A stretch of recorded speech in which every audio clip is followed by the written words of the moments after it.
peace to you from God our Father, our Lord and Savior, Jesus the Christ. Amen.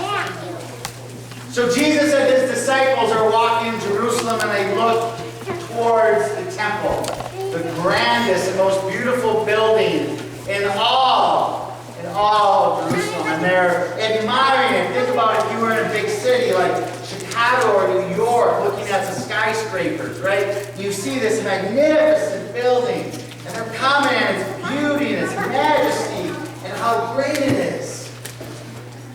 And then Jesus says, oh yeah, see that? That's going to be torn down.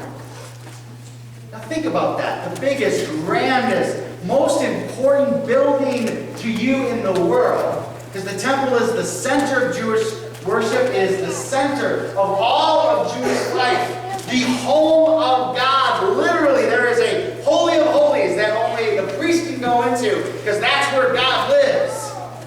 And Jesus says to you, it's going to be torn down. What's Jesus getting at here? What's Jesus trying to tell the disciples in this moment? It is a lesson that sometimes we all need to be reminded of. And that's this. The things of this world are temporary. They're temporary.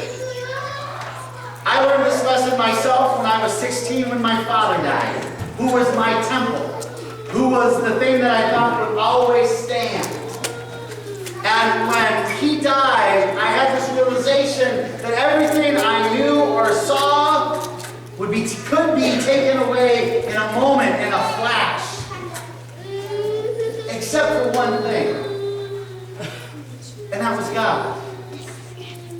God is eternal, but everything else is temporary. And sometimes when we hear and get that hard lesson that stuff in life is temporary, it shakes us. When we lose a loved one, maybe a relationship ends, we lose a job, we get an illness or an injury that changes the way that we live. These losses of things that we rely on, that we made foundations, when we find out they're temporary, it shakes us to our faith and to our core. We feel lost, we feel alone, we feel adrift.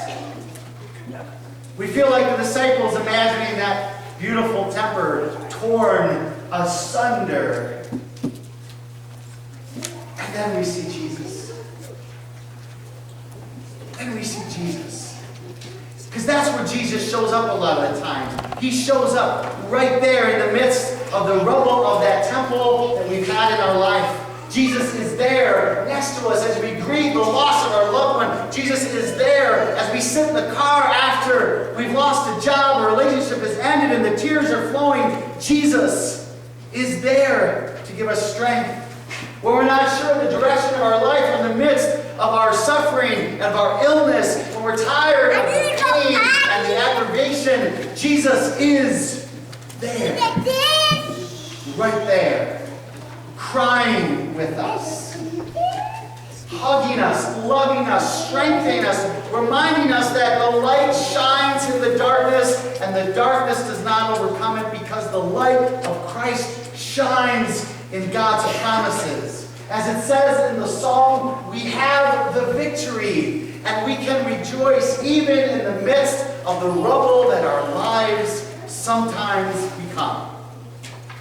Because in the midst of that rubble, there is Christ. It has been in the midst of the temples that have been torn down in my life that I have seen Jesus most clearly. Why I have seen Jesus get me through to the other side. And why in the end I have been strengthened when I thought all was lost. Where I have been inspired when all I want to do is lay down and give up. There is Jesus.